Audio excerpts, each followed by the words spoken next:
రాష్ట్రంలో సమర్థత ఉన్న నాయకుడికి, సమర్థత లేని నాయకుడికి తేడా ఏంటనేది చాలామందికి అర్థం కదా. ఎవరైనా సీఎంఏ కదా, ఆ వ్యక్తి ఉంటే లేనిదేంటి, ఈ వ్యక్తి ఉంటే వచ్చిందేంటి అని చెప్పి చాలామంది మాట్లాడతారు. అయితే అన్నిట్లోనూ మనం తేడాలు చూపించలేకపోవచ్చు, కానీ కొన్ని విషయాల్లో తేడా అనేది చాలా స్పష్టంగా చూపించవచ్చు. ఫర్ ఎగ్జాంపుల్, రాష్ట్రంలో జగన్మోహన్ రెడ్డి ముఖ్యమంత్రిగా ఉన్న సమయంలో విద్యుత్ ఛార్జీలు 9 సార్లు, అంటే 5 ఏళ్లలో 9 సార్లు విద్యుత్ ఛార్జీలు పెంచారు. ఎందుకు జగన్మోహన్ రెడ్డి 9 సార్లు విద్యుత్ ఛార్జీలు పెంచాడు అంటే, విద్యుత్ బయట నుంచి అధిక రేటుకు కొనటం వల్ల ఆ రేటుని ప్రజల నెత్తి మీద వేయటం కోసం 9 సార్లు, అంటే యావరేజ్న ప్రతి 6 నెలలకు ఒకసారిన, ఏడాదికి 2 సార్లు చొప్పున 5 ఏళ్లలో 9 సార్లు విద్యుత్ ఛార్జీలు పెంచాడు. మరి కూటమి ప్రభుత్వం వచ్చి 23 నెలలు అయిపోయింది, ఇంకొక నెల ఆగితే 24 నెలలు, ఇంకొక 30 రోజులు ఆగితే 24 నెలలు అవుద్ది. అంటే 2 ఏళ్లలో కూటమి ప్రభుత్వం ఎన్నిసార్లు విద్యుత్ ఛార్జీలు పెంచింది?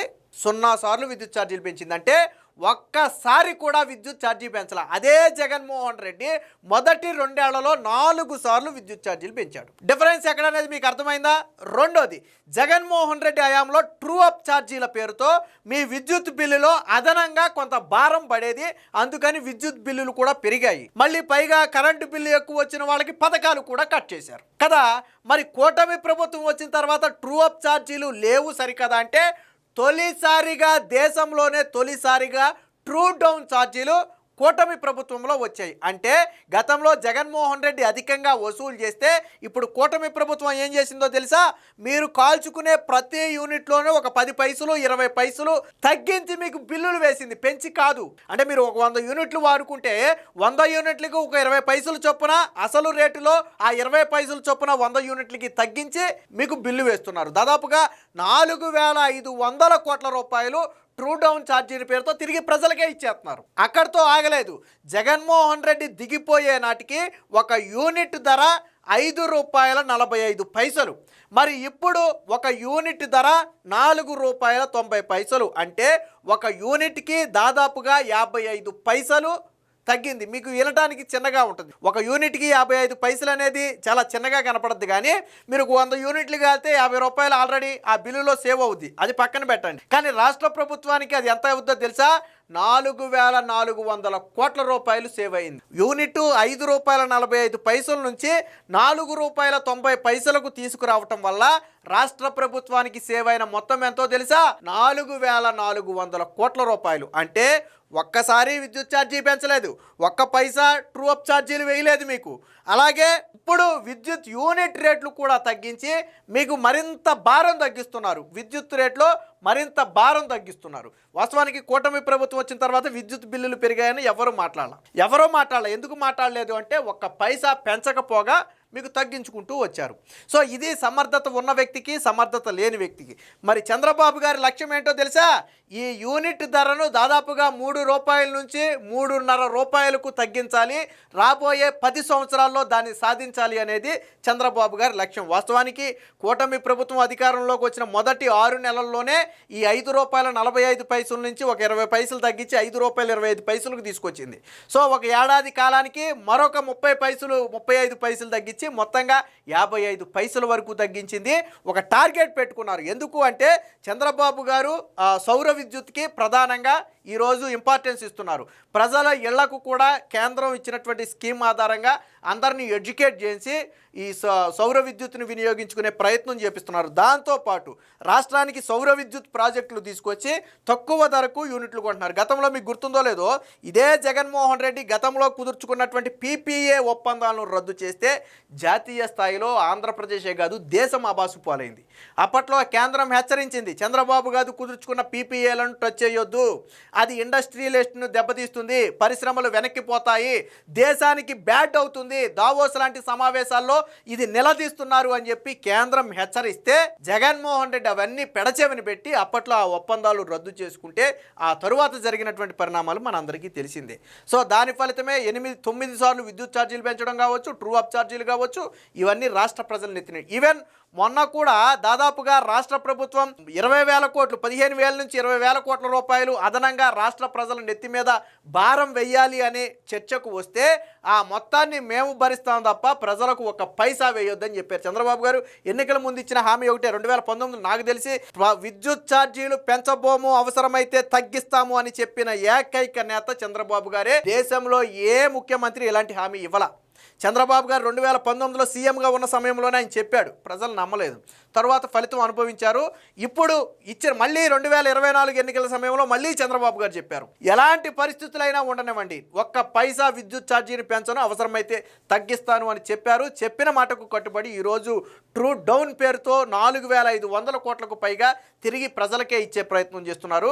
సో అది సమర్థత ఉన్న నేతకు సమర్థత లేని నేతకు తేడా. దీనికి సంబంధించిన వార్త ఒకటి వచ్చింది, ఒకసారి చూద్దాం. మీరు ఇక్కడ చూడొచ్చు, విద్యుత్ కొనుగోళ్లలో 4,398 కోట్లు ఆదా, అంటే దాదాపుగా 4,400 కోట్లు ఆదా. 2 ఏళ్లలో 55 పైసలు తగ్గిన కొనుగోలు వ్యయం. ఇది చూడటానికి 55 పైసలు అనేది మనకు చిన్నగా కనపడదు, కానీ రాష్ట్ర ప్రభుత్వానికి మిగిలిన అమౌంట్ ఎంతో తెలుసా? 4,400 కోట్లు సుమారుగా మిగిలింది. అంటే జగన్మోహన్ రెడ్డి హయాంలో అదే విద్యుత్ కొని ఉంటే 4,400 కోట్లు అదనంగా చెల్లించేవాడు. మరి ఈ 4,400 కోట్లు ఎవరి నెత్తి మీద పడద్దు భారం? ఎవరి నెత్తి మీద పడద్దు అంటే మన నెత్తి మీదే పడద్ది, మీ నెత్తి మీద, నా నెత్తి మీదే పడద్దు, ప్రజల నెత్తి మీదే పడద్దు ఆ భారం. కానీ ఈరోజు 4,400 కోట్లు ఆదా చేస్తే అది ఎవరికి బెనిఫిట్ అయ్యింది? మనకే బెనిఫిట్ అయింది. ఇందాకే చెప్పా, ఒక 100 యూనిట్లు కాల్చుకున్నటువంటి ఒక వ్యక్తికి మొత్తం కరెంటు బిల్లు 50 రూపాయలు, ఈ ఛార్జీలు తగ్గడం వల్ల అక్కడే సేవ్ అయింది 50 రూపాయలు. గతంతో పోలిస్తే 50 రూపాయలు తక్కువ కరెంటు బిల్లు ఈరోజు మీకు వస్తుంది.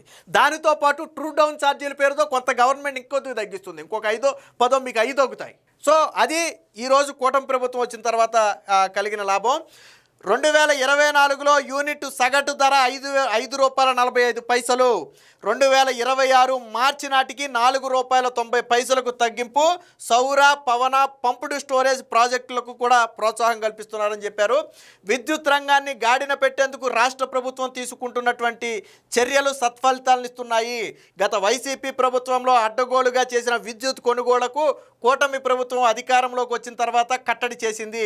ఫలితంగా వైసీపీ హయాంలో సగటు యూనిట్ ధర 5 రూపాయల 45 పైసలు ఉండగా ప్రస్తుతం దాన్ని 4 రూపాయల 90 పైసలకు తగ్గించగలిగారు. అంటే ఒక్కొక్క యూనిట్ పైన 55 పైసలు మిగలటంతో ఒక ఏడాదిలో సుమారుగా రాష్ట్ర ప్రభుత్వానికి ఆదాయం మొత్తం 4,398 కోట్లు. విద్యుత్ కొనుగోలు వ్యయంపై ఇంధన శాఖ ప్రత్యేక ప్రధాన కార్యదర్శి విజయానంద్ కలెక్టర్ల సదస్సులో ఒక ప్రత్యేక పవర్ పాయింట్ ప్రజెంటేషన్ ద్వారా దీన్నైతే వివరించడం జరిగింది. 2025-26 ఆర్థిక సంవత్సరంలో 79,971 ఎంయూలు కొనుగోలు చేసేందుకు 39,211 కోట్లు ఖర్చు చేశారు. అంటే సగటు యూనిట్ వ్యయం 4 రూపాయల 90 పైసలుగా నమోదైంది. కూటమి అధికారంలోకి వచ్చిన తొలి ఏడాదే 2025 ఏప్రిల్ నాటికే సగటు యూనిట్ కొనుగోలు వ్యయాన్ని 5 రూపాయల 20 పైసలకు తెచ్చారు. అప్పట్లోనే 20 పైసలు స్టార్టింగ్లోనే తగ్గించగలిగారు. తర్వాత ఇప్పుడు 4 రూపాయల 90 పైసలకు తీసుకురాగలరు. దీన్ని ఎక్కడితో ఆగలేదు, దీన్ని మరింత తగ్గించాలి. దానికి ఒక టార్గెట్ కూడా పెట్టారు చంద్రబాబు గారు. చూడండి ఆ టార్గెట్ ఏంటో. 2026 చివరి నాటికంటే ఈ ఏడాది డిసెంబర్ నాటికి ఈ 4 రూపాయల 90 పైసల్ని 4 రూపాయల 60 పైసలకు తీసుకురావాలంటే ఇంకొక 30 పైసలు తగ్గించాలి. అలాగే 2029 నాటికి, అంటే ఒక 3 ఏళ్ల నాటికి 4 రూపాయల 20 పైసలకు తీసుకురావాలి. 2030 నాటికి 3 రూపాయల 90 పైసలకు తీసుకురావాలని రాష్ట్ర ప్రభుత్వం లక్ష్యంగా పెట్టుకుంది. ఇది కదా ముందు చూపు అంటే మనకి సాధారణంగా ఎప్పుడైనా సరే ముందుకు వెళ్ళే కొంది ఏదైనా రేట్లు పెరుగుద్దు అనుకుంటాం, అంతే కదా. సాధారణంగా రోజులు గడిచే కొంది, ఇన్ఫ్లేషన్ పెరిగే కొంది అన్ని వస్తువుల రేట్లు పెరుగుతూ ఉంటాయి. కానీ విద్యుత్ రేటు మాత్రం రివర్స్లో చంద్రబాబు గారు తీసుకున్న చర్యల వల్ల ఒక టార్గెట్ పెట్టుకుని విద్యుత్ రేట్లను తగ్గించుకుంటూ వస్తున్నారు. మరి ఎక్కడైనా సరే జరుగుద్దా దేశంలో? ఏ సీఎం అయినా ఈ స్థాయిలో చేయగలుగుతున్నాడా? దేశంలో ఇంతమంది సీఎంలు ఉన్నారు కదా, ఒక్కసారి కూడా 5 ఏళ్లలో విద్యుత్ ఛార్జీ పెంచని సీఎంని చూపించండి నాకు దేశం మొత్తం మీద. లేరు, ససేమిరా లేరు. ఏడాదికి ఒకసారైనా పెంచుతారు ఏదో ఒక సందర్భం. కానీ చంద్రబాబు గారు వచ్చింది ఎందుకని? అదే ముందు చూపు. చంద్రబాబు గారు 30 ఏళ్ల ముందు ఆలోచించే ఈరోజు ఒప్పందాలు చేసుకుంటాడు ఆయన.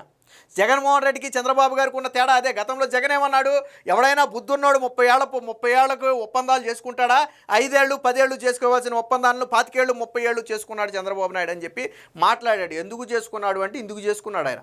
సో చంద్రబాబు గారిని అందుకోవడం అనేది జగన్మోహన్ రెడ్డి జీవితాంతం తలకిందులుగా తపస్సు చేసినా సాధ్యపడదు అది. సో దాని ఫలితం ఏంటనేది ఈరోజు మనం చూస్తున్నాం. ఏది ఏమైనా మొత్తంగా విద్యుత్ రంగాన్ని చంద్రబాబు గారు గాడిలో పెట్టారు. ఈరోజు రాష్ట్ర ప్రజల నెత్తి మీద ఈ 23 నెలల్లో ఒక్క పైసా విద్యుత్ ఛార్జీ పెంచకపోగా ట్రూ డౌన్ పేరుతో ఈరోజు విద్యుత్ ఛార్జీలు తగ్గించడమే కాకుండా ఇప్పుడు యూనిట్ రేటును కూడా మరికొంత తగ్గించి ప్రజల నెత్తి మీద 4,400 కోట్ల భారాన్ని తగ్గించడమే కాకుండా రాష్ట్ర ప్రభుత్వానికి దాన్ని ఆదాయంగా మార్చగలిగారు.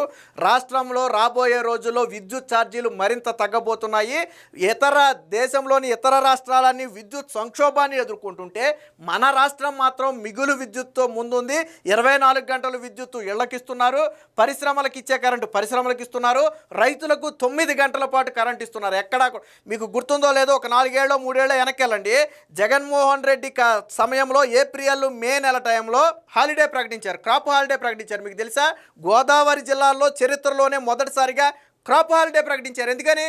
జగన్మోహన్ రెడ్డి కరెంట్ ఇవ్వలా.